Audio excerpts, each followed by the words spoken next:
स्वागत है सभी का। देखिए, सीजी टेट का एग्ज़ाम हो चुका है और हम ऐसा उम्मीद करते हैं कि आप सभी का एग्ज़ाम अच्छा गया होगा। आपने सभी क्वेश्चन अच्छे से अटेम्प्ट किए होंगे।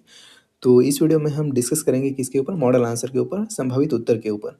इस वीडियो में हम आपको सीजी टेट पेपर 1 में से सीडीपी बाल विकास का संभावित उत्तर बताएँगे, संभावित मॉडल आंसर बताएँगे और हमने प्रयास किया है कि आपको 100% सही उत्तर बताया जाए। लेकिन फिर भी अगर किसी क्वेश्चन के आंसर आपको अगर अलग लग रहे हैं, तो आप कमेंट में बताइएगा, उसको भी देखेंगे। चलिए शुरू करते हैं। पहला क्वेश्चन है, मैस्लो के अनुसार निम्नांकित को सही क्रम में व्यवस्थित करें। तो इसमें कुछ नहीं करना था, बस आपको जमाना था। उनका ये हायरार्की है। अगर आपको एक पता है, जैसे देखिए जैविक एवं शारीरिक आवश्यकताएँ, ये पहले नंबर पे आता है। तो पहले नंबर पे जब ये आता है, तो एल देखिए सिर्फ़ एक ऑप्शन में है, बाकी में एल है ही नहीं। तो सब एलिमिनेट हो गया, बचे एक ही ऑप्शन जो कि सही है। इस तरीके से आप इस टाइप के जो लंबे क्वेश्चन हैं, उसको आसानी से सेकंड में सॉल्व कर सकते हैं। तो इसका हो जाएगा ए। दूसरा क्वेश्चन देखते हैं। थॉर्नडाइक के प्रयास एवं त्रुटि के सिद्धांत के आधार पर सुमेलित करके सही उत्तर को चुनें। यहाँ पे आपको इसे मिलान करना है, सुमेलित करना है, फिर आंसर यहाँ नीचे दिए गए, यहाँ से चुनना है। तो इसका राइट आंसर है ऑप्शन डी। पहले का क्या आएगा? दूसरा आएगा। तत्परता का नियम, जब बच्चा किसी कार्य के लिए तैयार हो तो जल्दी सीखता है। दूसरा बी का पहला आएगा, किसी कार्य को दोहराने से अधिगम स्थायी होता है। वैसे ही 3 प्रभाव का नियम क्या कहता है? इसका आएगा चौथा, संतोषजनक परिणाम से सीखना सुदृढ़ होता है। उसके बाद अगला है बहुअनुक्रिया का सिद्धांत। तो इसका क्या आ जाएगा? नई समस्या आने पर व्यक्ति तब तक प्रतिक्रियाएँ करता है जब तक सफल ना हो जाए। तो राइट आंसर हो जाएगा डी। क्लियर है? अगला क्वेश्चन है यहाँ पे, निम्न में से कौन सी ऐसी इनहेरिटेबल क्षति है जो आमतौर पर पुरुषों में पाई जाती है लेकिन महिलाओं से उनके बेटे में हस्तांतरित होती हैं? कहने का मतलब सिंपल है, एक ऐसा डिसीज है जो क्या होता है, पुरुषों को अफेक्ट करता है लेकिन ट्रांसफ़र किससे होता है? ट्रांसमिटेड बाय फीमेल्स, मतलब फैलते किससे है? तो महिलाओं से। याद रखेंगे इसको। इसका हो जाएगा हीमोफीलिया। ऑप्शन ए करेक्ट हो जाएगा। अगला है फिर, देखिए, सीखने के व्यवहारवादी सिद्धांत के संदर्भ में निम्नलिखित में से कौन से कथन सही हैं, उसे आपको चुनना है। किसके संदर्भ में? तो व्यवहारवादी सिद्धांत सीखने के। तो इसका राइट आंसर हो जाएगा ऑप्शन बी, केवल के और एम। देखिए कौन कौन सा है? तो साहचर्य के द्वारा अधिगम और एक है पुनर्बलन के द्वारा व्यवहार को आकार देना। ये दोनों क्या है? करेक्ट हो जाएगा। अगला देखते हैं।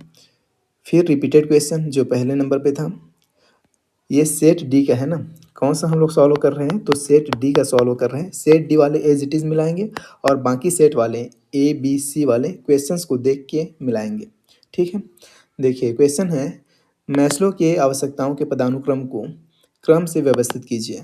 वही है, उसको आपको क्रम से व्यवस्थित करना है। तो हमने पहले पढ़ा था, सबसे पहला कौन आता है? तो ये आता है दैहिक आवश्यकताएं, मतलब फिजियोलॉजिकल नीड्स। तो डी किस में है? डी देखिए अगेन सिर्फ इसमें बस है। तो बाकी तो एलिमिनेट हो गया। बाकी क्या हो गया? एलिमिनेट हो गया। इस हिसाब से राइट आंसर क्या हुआ इसका? तो ऑप्शन ए। पहले आएगा डी, मतलब दैहिक आवश्यकताएं। दूसरा में कौन आएगा? ए आएगा, सुरक्षा आवश्यकता। तीसरे में ई आएगा, मतलब प्रेम और अपनापन की आवश्यकताएं। फिर आएगा बी, सम्मान की आवश्यकता। उसके बाद आएगा सी, आत्म साक्षात्कार। तो इस तरीके से इसे जमाना था। अगला देखते हैं, क्वेश्चन नंबर 6 है। यहाँ पे इसको सुमेलित करके फिर ऑप्शन नीचे दिया गया है, उसमें से आपको आंसर को चुनना है। तो देखिए इसका राइट आंसर हो जाएगा डी, ये वाला। पहले का क्या आएगा? चौथा, लगातार स्नेही और मार्गदर्शक। कहने का मतलब क्या हुआ? तो उच्च भावनात्मक सुरक्षा। इसे आप लोग अच्छे से पढ़ लेंगे और समझ लेंगे क्वेश्चन क्या कह रहा है। क्लियर? चलिए आगे बढ़ते हैं। क्वेश्चन है, जब बच्चा लिखने के लिए कलाई एवं उंगली के समन्वय को सीखता है तो वह किस विकास को दर्शाता है? कलाई से उंगली, सिंपल सेंटर टू पेरिफेरी, मतलब प्रॉक्सिमो डिस्टल। ऑप्शन ए इसका सही उत्तर हो जाएगा। अगला क्वेश्चन है, बाल विकास को प्रभावित करने वाला कारक नहीं है। जो नहीं है उसे आपको बताना है। तो देखिए कौन कौन सा है उसे आप लोग जान लीजिए, फिर नहीं है वहाँ तक तो पहुँच ही जाएंगे। तो जैविक कारक, सामाजिक कारक और भौतिक कारक, ये बाल विकास को प्रभावित करते हैं, प्रभावित करने वाले कारक हैं। लेकिन ये जो राजनैतिक कारक हैं, ये क्या है? बाल विकास को प्रभावित नहीं करते। तो राइट आंसर हो जाएगा ऑप्शन सी। क्लियर है? चलिए अगला क्वेश्चन है, शिशु की सामूहिक क्रियाएं निर्धारित होती हैं। कैसे निर्धारित होती हैं? तो याद रखेंगे, उसके वातावरण में उपस्थित भागनाशा के द्वारा। इंग्लिश में है what frustrates him in his environment, इसके द्वारा। राइट आंसर हो जाएगा सी। अगला देखते हैं, असर्शन रीजन पे बेस्ड है ये क्वेश्चन, बहुत लंबा क्वेश्चन है। बताओ इतना लंबा चौड़ा क्वेश्चन कि एक पेज में एक ही क्वेश्चन। अब यहाँ पे असर्शन और रीज़न दिया गया है, उसे पढ़ के आपको यहाँ से आंसर चुनना है। तो देखिए इसका राइट आंसर क्या हो जाएगा, तो इसका हो जाएगा सी। असर्शन सत्य है लेकिन रीज़न क्या है, असत्य है। पढ़ते हैं। कथन है असर्शन, भूख, प्यास और नींद जैसे प्राथमिक उद्देश्य जन्मजात और प्राकृतिक प्रवृत्तियां हैं और जीवित रहने के लिए आवश्यक है। एकदम करेक्ट है। कारण है, मानव व्यवहार केवल जन्मजात जैविक प्रवृत्तियों से ही संचालित होती है। ऐसा कहना गलत होगा। इसीलिए राइट आंसर क्या है, तो असर्शन सही है लेकिन रीज़न क्या है, गलत है। अगला क्वेश्चन है, फिर अगेन वही लंबा चौड़ा क्वेश्चन। प्राकृतिक वातावरण में स्वाभाविक रूप से विकसित हो रहे समकक्षों सहपाठियों के साथ सीखना विशेष आवश्यकता वाले बच्चों के लिए फायदेमंद क्यों माना जाता है। अब यहाँ पे बहुत सारा ऑप्शन दिया गया है, इनमें से कौन कौन सा उसका कारण हो सकता है उसे आपको चुनना है। तो देखिए इसका राइट आंसर क्या हो जाएगा, तो इसका हो जाएगा ऑप्शन बी। ऑप्शन बी कहने का मतलब केवल के, एल और एम, मतलब ये वाला और ये वाला। यह बच्चों को रोजमर्रा की परस्पर अंतःक्रिया से सीखने में मदद करता है। करेक्ट है। यह समकक्षों सहपाठियों में सहनशीलता और स्वीकृति बढ़ाता है। ये भी करेक्ट है।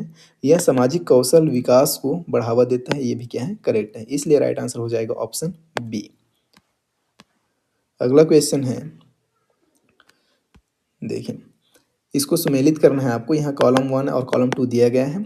तो इसका राइट आंसर क्या हो जाएगा, राइट आंसर हो जाएगा ऑप्शन डी। पहले का आएगा चौथा। पहले का चौथा कहने का मतलब क्या हुआ, डिसलेक्सिया का क्या हो जाएगा, पढ़ने में दिक्कत। डिस्ग्राफिया का क्या हो जाएगा, तो इसका हो जाएगा लिखने में दिक्कत। डिसकैलकुलिया का क्या हो जाएगा, तो मैथ्स में दिक्कत। और डिस्नोमिया का क्या हो जाएगा, शब्दों को याद रखने और बोलने में दिक्कत। तो राइट आंसर हो जाएगा ऑप्शन डी।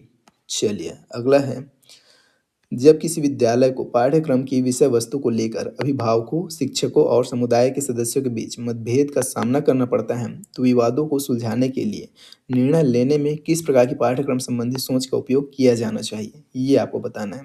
तो शिक्षा के नैतिक, औपचारिक और सदाचार और सामाजिक उद्देश्यों पर विचार। ऑप्शन बी इसका करेक्ट हो जाएगा। दर्शन रीजन पे बेस्ड है ये क्वेश्चन। देखिए कथन है, दर्शन शास्त्र पाठ्यक्रम विकास का प्रारंभिक बिंदु है। अब ये तो सही लग रहा है ना। अगला है, दर्शन शास्त्र शिक्षा का सामान्य सिद्धांत है जो विद्यालयी शिक्षा के लिए एक संपूर्ण विश्व दृष्टि प्रदान करता है। इसका कारण भी सही है। तो राइट आंसर क्या हो जाएगा, असर्शन और रीजन दोनों सत्य है और रीजन असर्शन की सही व्याख्या है। ऑप्शन ए इस क्वेश्चन का राइट आंसर हो जाएगा। अगला देखते हैं, वैज्ञानिक अन्वेषण के चरणों का सही क्रम क्या है। सही क्रम आपसे पूछे गए हैं, उसे आपको बताना है। तो वो हो जाएगा ऑप्शन सी। पहले समस्या की पहचान, उसके बाद परिकल्पना बनाना, फिर परीक्षण, फिर निष्कर्ष। Option C will be right answer. अगला क्वेश्चन है, तंत्रिका परिपक्वता का सही क्रम निर्धारित कीजिए। तो इसका हो जाएगा, पहले हो जाएगा स्पाइनल पथ में माइलिनेशन, ये पहला हो जाएगा। दूसरा हो जाएगा प्रारंभिक प्रतिवर्तों का समाप्त होना। उसके बाद इसका तीसरा हो जाएगा अंगों की स्वैच्छिक गतिविधि। उसके बाद चौथा हो जाएगा इसका दोनों हाथों का समन्वय। और पांचवा हो जाएगा जटिल मोटर योजना बनाना। ये तो ये इसी क्रम में सही है, मतलब KLMNO। ऑप्शन सी इस क्वेश्चन का राइट आंसर हो जाएगा। Option C will be right answer. Clear है। चलिए अगला देखते हैं। अकॉर्डिंग टू पियाजे, पियाजे के अनुसार बच्चों में सोच के विकास की विशेषताएं कौन कौन सी हैं। तो ये आपको पूछा गया है। तो इसका हो जाएगा डी। जे और एल कहने का मतलब ये वाला और ये वाला। बच्चे अपने अनुभव और परिवेश के आधार पर ज्ञान का निर्माण करते हैं और सोच का विकास क्रमिक चरणों में होता है। ऑप्शन डी इस क्वेश्चन का राइट आंसर हो जाएगा। अगला है, बच्चों के लिए शर्ट के बटन स्वयं लगाने हेतु किन संयुक्त क्षमताओं की आवश्यकता होती है। हाथ आंख समन्वय, सूक्ष्म मोटर दक्षता, स्थानिक जागरूकता, सहन शक्ति। किसकी आवश्यकता होगा, ये आपसे पूछा गया है। तो इसमें किसका आवश्यकता होगा, तो ऑप्शन सी करेक्ट हो जाएगा। हाथ और आंख का समन्वय, सूक्ष्म मोटर दक्षता, फाइन मोटर डेक्सटेरिटी, और एक हो जाएगा स्थानिक जागरूकता। जे के और एल इसमें सही हो जाएगा। और ये वाला सहन शक्ति क्या हो जाएगा, यहाँ से हट जाएगा। ऑप्शन सी इस क्वेश्चन का राइट आंसर होगा। चलिए अगला देखते हैं, संज्ञानात्मक विकास में शामिल है।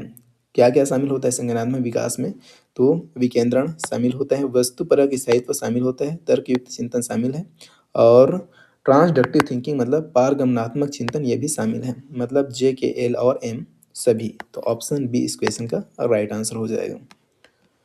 अगला है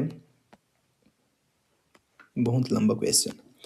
विशेष आवश्यकता वाले बच्चों से जुड़े नीचे दिए गए अधिनियमों और नीतियों को कालानुक्रमिक क्रम सबसे पहले और सबसे बाद तक में लगाएं।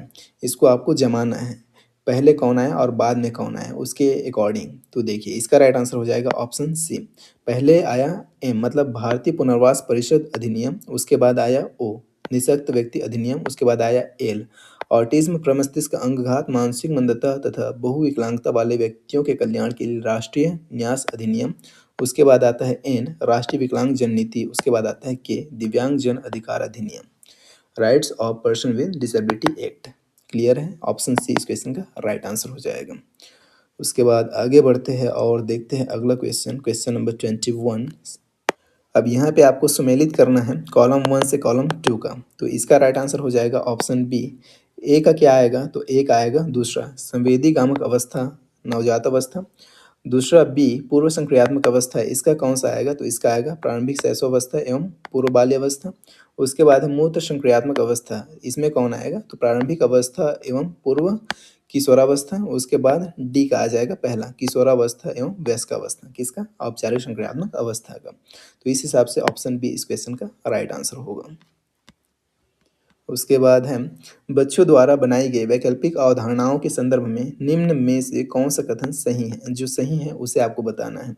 तो ऑप्शन बी वैकल्पिक अवधारणाएं बच्चों की सीखने की क्षमता में मध्यस्थता करने में सार्थक है, बी इस क्वेश्चन का राइट आंसर होगा। अगला है एक विद्यार्थी जिसका पैर कटा हुआ टूटा हुआ है कक्षा में घूमने के लिए व्हीलचेयर का उपयोग करता है। विश्व स्वास्थ्य संगठन वर्ल्ड हेल्थ ऑर्गेनाइजेशन 2001 आईसीएफ के अनुसार कौन सी परिस्थितियां इस स्थिति का सबसे अच्छा वर्णन करती हैं, ये आपको बताना है। तो इसमें ऑप्शन ए हो जाएगा केवल क्षति और दिव्यांगता निःशक्तता। क्लियर है।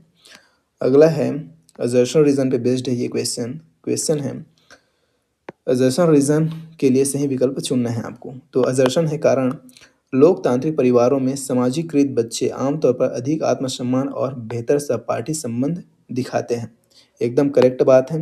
रीजन इसका दिया है लोकतांत्रिक पालन पोषण खुली बातचीत साझा निर्णय और भावनात्मक गर्माहट को बढ़ावा देते हैं जो स्वस्थ व्यक्तित्व गुणों के विकास में मदद करते हैं। तो इसका रीजन भी करेक्ट है। तो असर्शन और रीजन दोनों सत्य है और रीजन असर्शन की सही व्याख्या है, तो ऑप्शन ए ही इसका करेक्ट आंसर हो जाएगा।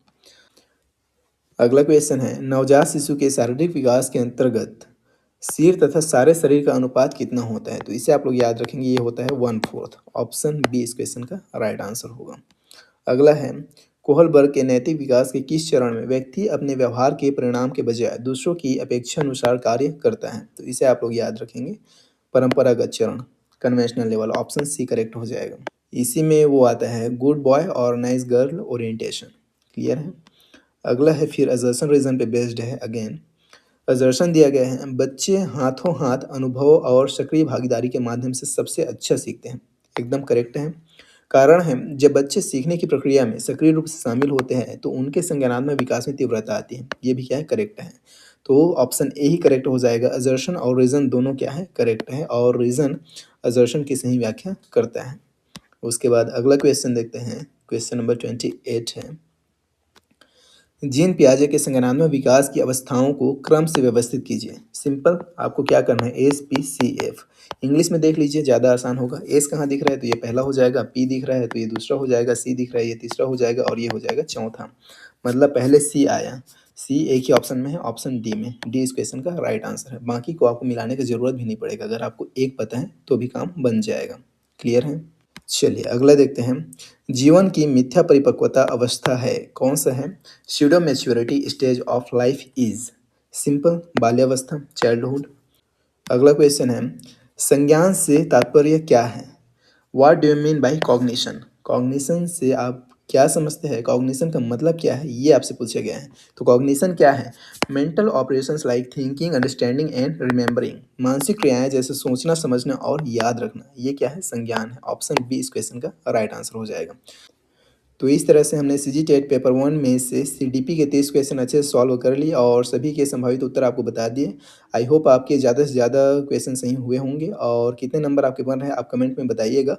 और आगे सभी सब्जेक्ट का मॉडल आंसर जानने के लिए, संभावित उत्तर जानने के लिए, उन वीडियोज़ को देखने के लिए आप लोग चैनल को सब्सक्राइब करके रखेंगे।